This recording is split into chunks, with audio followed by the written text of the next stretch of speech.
Chosen one. This offer will shock everyone who doubted you. What if the exact people who once looked at you and quietly decided you'd never amount to much are about to watch an offer arrive in your life that makes their earlier judgment look almost laughable?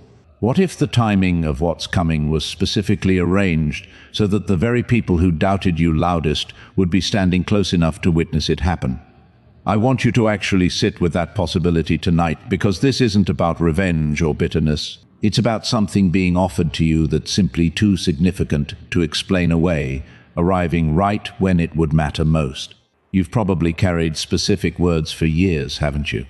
A comment someone made about your chances, a look of doubt on a family member's face, a moment where someone you respected quietly implied you weren't capable of more than what you already had. Those moments don't just disappear with time. They embed themselves, replaying quietly in the background of your mind whenever you consider reaching for something bigger. Have you carried specific words or moments of doubt from someone replaying quietly in your mind whenever you consider reaching for something bigger? Why doubt from someone close to you cuts deeper than doubt from a stranger? Here's something worth understanding clearly. Doubt from a stranger is easy to dismiss, carrying little real weight because their opinion was never actually invested in your outcome.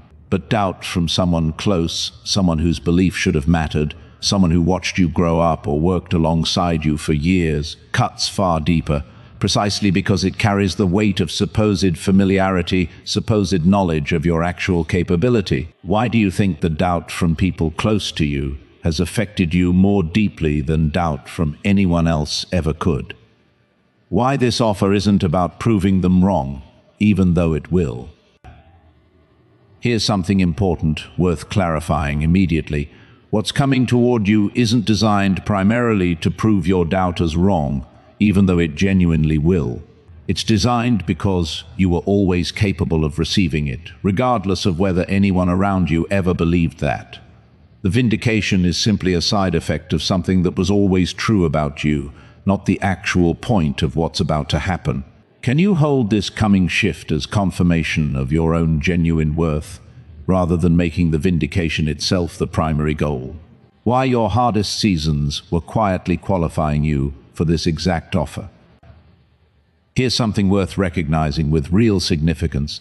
The seasons where you struggled most visibly, the ones your doubters watched and used as evidence you'd probably always fall short, were actually building the exact resilience, character, and capability required to receive and steward what's coming now. What looked like failure to onlookers was construction happening in private, invisible to anyone only watching the surface. Can you see now how your hardest, most doubted seasons were actually building exactly what this offer requires you to already possess? If this is landing somewhere real in you, that's exactly why this series exists. Subscribe now, because part 2 goes even deeper into exactly what this offer will actually look like. Why this offer might not look the way you've been imagining it.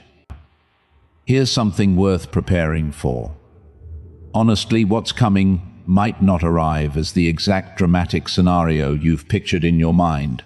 A single life-changing phone call, an obvious, unmistakable windfall. It might arrive disguised as an opportunity you almost dismiss, a conversation that initially feels uncomfortable, a door that requires you to walk through it before its full significance becomes clear. Are you holding so tightly to one specific picture of what this offer should look like that you might overlook it if it arrives differently? Why the people who doubted you will react differently than you expect. Here's something worth preparing for, honestly. When this offer becomes visible, your doubters likely won't respond with the dramatic, satisfying vindication scene you've probably imagined. Some will minimize it, searching for ways to explain it away as luck. Some will go quiet, genuinely uncertain how to process something that contradicts everything they'd assumed about you. Very few will offer the immediate, full acknowledgement you might be hoping for. Are you prepared for your doubters' reactions to look different and less satisfying than the vindication scene you've been quietly imagining?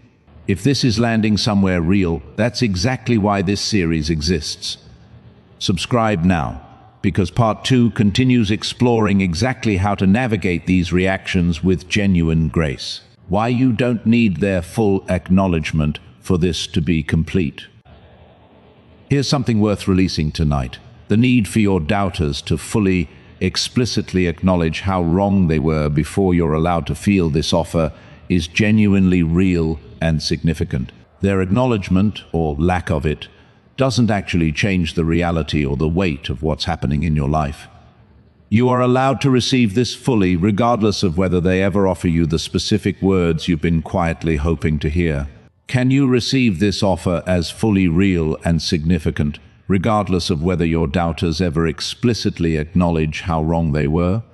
Why this offer carries responsibility beyond simply enjoying your own vindication. Here's something worth understanding. As this offer approaches, what's coming isn't meant to be received purely for your own private satisfaction. It carries a responsibility to use what you've been given wisely, to become an example for someone else currently facing the exact doubt you once faced, to handle this new season with humility rather than letting it become simply an extended victory lap over people who once underestimated you. Who might be watching your response to this offer, needing to see genuine humility rather than triumphant vindication? Truth for tonight. This offer, arriving specifically now, will genuinely shock the people who doubted you, but that shock was never actually the point. You were always capable of this. Your hardest seasons quietly built exactly what's required to receive it well, and when it arrives, you're being invited to hold it with humility rather than needing your doubters' full acknowledgement before you'll allow yourself to feel its genuine weight. If you fully receive this offer with humility and confidence, regardless of how your doubters eventually respond, what do you believe would actually change in your life? You've carried specific words, specific looks of doubt, specific moments that quietly convinced you that maybe you weren't capable of more. Tonight you're being told that something is coming. Something that will genuinely shock the people who doubted you.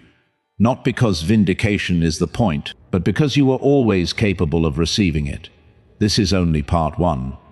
Part 2 goes deeper into exactly what this offer looks like as it unfolds, and how to navigate your doubters' reactions with genuine grace.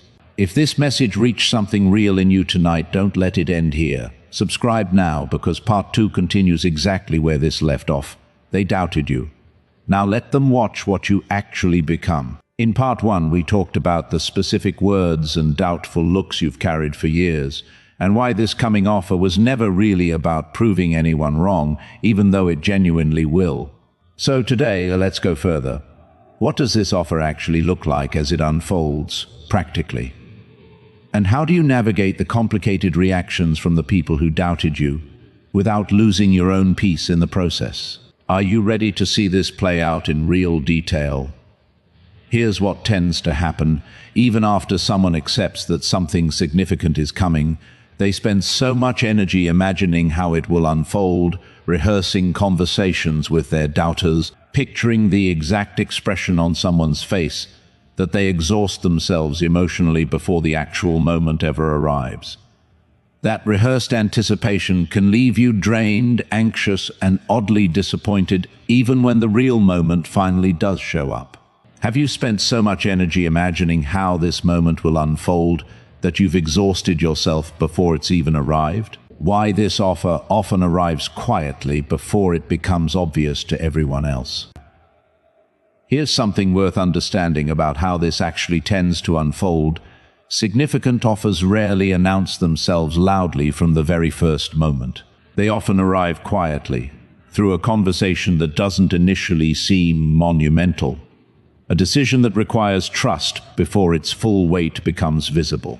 By the time it's obvious enough for your doubters to notice, you've likely already been living inside its reality for weeks or months. Could something significant already be quietly unfolding in your life right now, before it's become obvious enough for anyone else to notice yet? Why you might need to say yes before you feel fully ready. Here's something worth preparing for. Honestly, this offer might require you to say yes before you feel completely, comfortably prepared for it. Waiting for total readiness often means waiting indefinitely, because genuine readiness for something significant frequently develops through the process of actually doing it, not before you begin. If you're waiting for fear to disappear entirely before you'll move forward, you might be waiting for something that was never actually required. Are you waiting to feel completely ready before saying yes to something, when readiness might actually develop through the process itself? Why some doubters will try to minimize this the moment it becomes visible. Here's something worth preparing for specifically. Once this offer becomes visible enough for your doubters to notice, some of them will instinctively try to minimize it, attributing it to luck, timing, or circumstances, rather than genuinely acknowledging your capability. That reaction isn't really about you. It's about their own difficulty reconciling their earlier judgment with the reality now standing in front of them. Are you prepared for some doubters to minimize what's happening, rather than offering the full acknowledgement you might be hoping for? If this is landing somewhere real, that's exactly why this series exists. Subscribe now, because part 3 goes even deeper into how to sustain this without needing anyone's validation. Why your response to minimization reveals more about you than their minimization reveals about you. Here's something worth understanding about how you actually respond when this minimizing happens. Your reaction, whether you become defensive and desperate for their validation, or whether you remain settled and secure regardless of their response, reveals far more about your own genuine growth than their minimizing comment ever reveals about the reality of what you've actually achieved. Staying grounded here becomes its own quiet proof of everything you've become. Can you imagine remaining genuinely settled and secure, even if someone tries to minimize what you've achieved, rather than needing to defend or convince them? Why this offer might require you to distance yourself from certain voices, at least temporarily. Here's something worth considering honestly. Fully receiving and stewarding this offer might require creating some intentional distance from the loudest, doubting voices in your life, at least during this specific season, simply because their ongoing skepticism could genuinely undermine your ability to move forward with the confidence this moment requires. That distance doesn't have to be permanent or dramatic. It can simply be wisdom, protecting your capacity to actually receive what's being offered. Is there a specific voice you might need to create intentional distance from, at least temporarily, in order to fully receive what's coming? Why this offer will also test whether you've truly forgiven your doubters. Here's something worth understanding. As this unfolds, the moment your doubters finally witness what's happening, however they respond, becomes an unexpected test of whether you've genuinely forgiven them for their earlier doubt, or whether resentment has simply been sitting quietly, waiting for this exact moment to surface. If old bitterness rises up unexpectedly strong, that's worth acknowledging honestly rather than suppressing, so you can actually release it rather than carrying it into this new chapter. If your doubters finally witnessed this moment, do you sense any old resentment that might surface, requiring genuine release rather than suppression? If this is landing somewhere real, that's exactly why this series exists.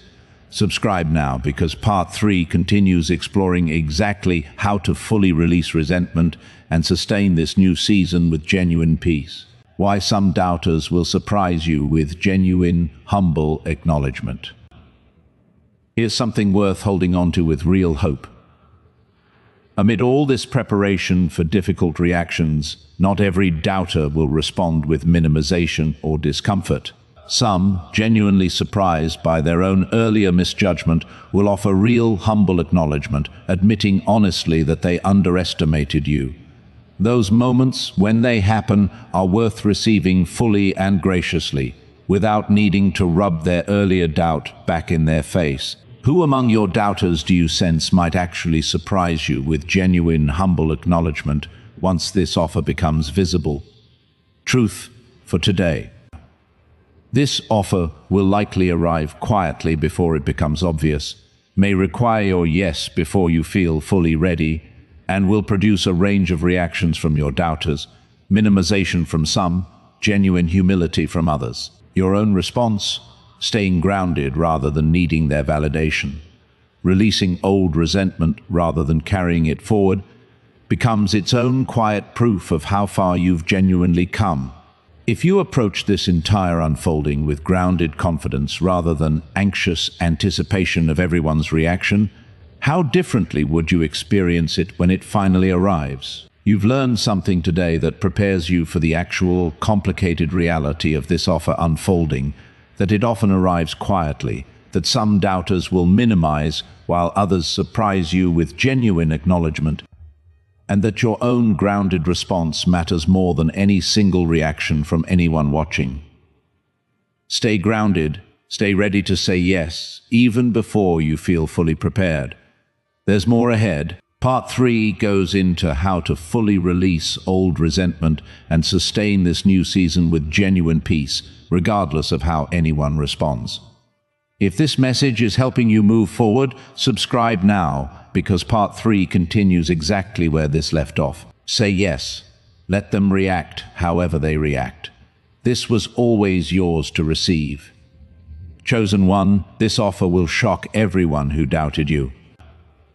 What if one of the people you've quietly filed away as a doubter, someone whose words genuinely stung for years, wasn't actually doubting your capability at all, but was terrified of something completely different, something they never knew how to say out loud? What if their skepticism, the thing you've carried as evidence they didn't believe in you, was actually a clumsy, imperfect form of protection, love wearing a mask you never learned to recognize? Tonight, we look at something this series hasn't fully addressed yet.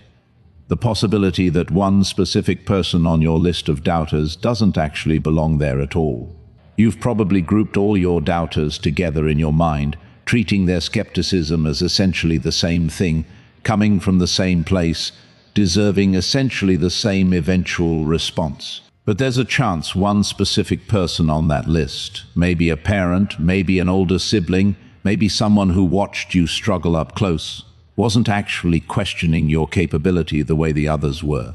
Their skepticism might have carried an entirely different weight, one you've never fully examined. Is there one specific doubter whose skepticism has always felt slightly different from everyone else's, even if you've never fully understood why? Why some skepticism comes from fear of your pain, not fear of your failure.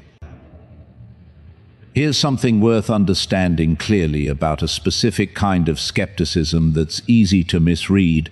Some people don't doubt your capability at all. They doubt whether the world will treat you fairly, whether you'll be hurt trying, whether the specific risk you're taking will cost you more than you can afford to lose. Their caution isn't about your worth. It's about their genuine fear of watching you suffer, especially if they've already watched you suffer before. Could this specific person's skepticism have actually been rooted in fear for your well-being rather than doubt about your genuine capability? Why people who've survived hard seasons often express love through warning rather than encouragement. Here's something worth understanding about why this specific person might communicate care so differently than others do. People who've personally survived significant hardship, financial collapse, betrayal, disappointment, often learn to express love through warning rather than cheerleading. Encouragement feels risky to them, like setting someone up for the same pain they once experienced. Warning feels like protection, even when it lands painfully as doubt. Has this specific person survived hardship themselves that might explain why they express care through warning rather than encouragement? Why their words might have been clumsy translations of something they never learned to say directly? Here's something worth considering with real compassion. Some people were never actually taught how to say, "I love you and I'm terrified of you getting hurt," directly. Instead, that exact feeling comes out sideways, as criticism, as pessimism, as discouraging questions about your plans, because that's the only language they inherited for expressing deep concern. The message underneath their words might have always been love, translated poorly through a vocabulary they never had the chance to develop. Could this person's discouraging words have actually been a poor translation of love they never learned how to express directly? If this is landing somewhere real, that's exactly why this series exists. Subscribe now, because this exact reframe might completely change one of your most painful relationships. Why this doesn't excuse the pain their words actually caused you. Here's something important worth clarifying immediately. Because this reframe isn't meant to minimize your genuine hurt, understanding that this person's skepticism might have been rooted in fear rather than doubt doesn't erase or excuse the real pain their words caused you over the years. Your hurt was legitimate, regardless of their underlying motivation. This isn't about dismissing your feelings. It's about potentially understanding the person underneath the pain differently, which can happen alongside genuine acknowledgement of what their words actually cost you. Can you hold both truths simultaneously, that their words genuinely hurt you, and that their underlying motivation might have been fear rather than doubt? Why this specific person might actually be your most devoted supporter once this offer arrives. Here's something worth anticipating with real hope. If this person's skepticism was genuinely rooted in protective fear rather than actual doubt about your worth, their reaction once this offer arrives and proves successful might surprise you significantly. People who are afraid for you rather than doubtful of you often become your most devoted, most relieved supporters the moment they see you've actually succeeded and remained safe throughout the process. Can you imagine this specific person becoming one of your most genuine, relieved supporters once they see you've succeeded and remained safe? Why having this conversation directly might change everything before the offer even arrives. Here's something worth considering practically. Rather than waiting for this offer to arrive and prove your point indirectly, you might genuinely benefit from having an honest, direct conversation with this specific person now, asking them plainly what's actually underneath their skepticism, whether it's genuine doubt about your capability or genuine fear about your well-being. That conversation, uncomfortable as it might be, could transform this relationship long before external circumstances do it for you. Would you be willing to have an honest, direct conversation with this specific person, asking plainly what's actually underneath their skepticism? If this is landing somewhere real, that's exactly why this series exists. Subscribe now, because more of these truths are waiting for whenever your next chapter needs this kind of relational clarity. Why reclassifying this person doesn't require reclassifying everyone else on your list. Here's something worth clarifying as this reflection nears its close. Recognizing that this one specific person's skepticism might actually be fear-based love doesn't mean you need to apply this same generous reframe to every single doubter in your life. Some genuinely didn't believe in you without the complicated undercurrent of protective love. This specific reframe is meant for the one person it genuinely fits, not as a blanket forgiveness template applied indiscriminately to everyone who ever doubted you. Can you apply this specific reframe only to the person it genuinely fits without feeling obligated to extend the same generosity to everyone who ever doubted you? Truth for today. One specific person on your list of doubters might not actually belong there. Their skepticism, painful as it genuinely was, might have been an imperfect, poorly translated expression of fear for your well-being rather than actual doubt about your worth. That understanding doesn't erase your pain, but it might transform how you carry this relationship forward, especially once this offer arrives and reveals exactly which category their earlier skepticism actually belonged to. If you approach this specific relationship with this new understanding, what conversation might you finally be ready to have with them? You've learned something today that might transform one of your most painful relationships. That skepticism doesn't always mean doubt. Sometimes it means fear, poorly translated through a vocabulary of love someone never learned to speak directly. Reconsider this one specific person. Their skepticism might have always been love, wearing a mask you never recognized.